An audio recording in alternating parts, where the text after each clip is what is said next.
שלום לכם, כאן פנינה כץ וברוכים הבאים לאתר שלי pninaastro.com. בסרטון זה אדבר על התאמה בין מזלות, אתן דוגמאות לשילוב מוצלח בין מזלות שמביא לקשר טוב וזוגיות יציבה ואוהבת.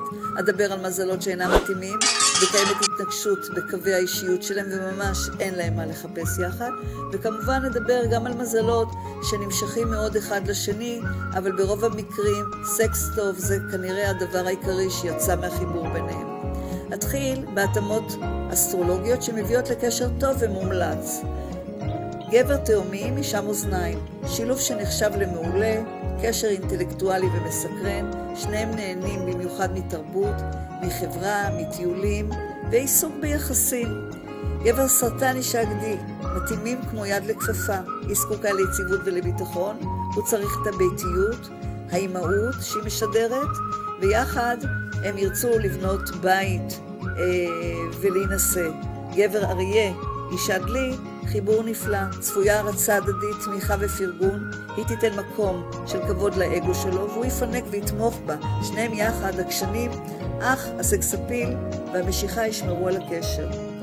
אישה עקרב וגבר שור, אחד מהקשרים היותר ממגנטים, הם יימשכו מינית, היא תיתן את הטון, הוא יעמוד על שלו ויתעקש, אך היא תצליח בעורמה ובחן לעורר אותו כל פעם מחדש, משיכה עזה ורצון להיות יחד. עכשיו נעבור לקטגוריה השנייה, הקטגוריה של מזלות שאין להם מה לחפש יחד, או מה הם בכלל חשבו לעצמם כשהם התחילו להיות בקשר, כמו גבר דגים ואישה אריה, קשר בלתי מובן חסר פשר, היא שולטת בכל תחום והוא בכלל רוצה שיניחו לו. גבר דלי אישה עקרב, היא רכושנית, שתלטנית, קנאית, הוא יותר קריר, צונן.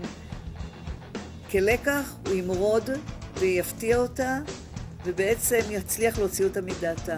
גבר קשת, אישה דגים, היא זקוקה לחוויות רגשיות עמוקות, הוא מסתפק בריגושים, בסופו של דבר הוא יתנתק, יבגוד, יפלרטט והיא סתם תיפגע. גבר מאזניים, אישה גדי, היא זקוקה ליציבות, למישהו להישען עליו. מאזניים הוא לא הגבר המתאים לכתובת הזאת, ובסופו של דבר הוא יסתפק בחברים טובים, יהיה להם קשה להישאר יחד. מפה נשאר לנו לעבור לקינוח, לדוגמאות של מה שנקרא קשר שמייצר סקס טוב. גבר תלה אישה עקרב, גבר שור אישה תלה, גבר תאומים אישה דלי, גבר אריה אישה שור, גבר עקרב אישה תלה, גבר קשת אישה עקרב, גבר מאזניים אישה תאומים. אתם בטח תוהים לגבי שאר ההתאמות, מאחר ויש 144 צירופים במזלות, 12 לנשים ו12 לגברים, לא ניתן להכניס את כולם לסרטון, לכן הכנתי לכם רשומה עם כל הצירופים האפשריים לכל המזלות, שם תוכלו למצוא תשובות לכל השאלות. נתראה באתר שלי pninaastro.com.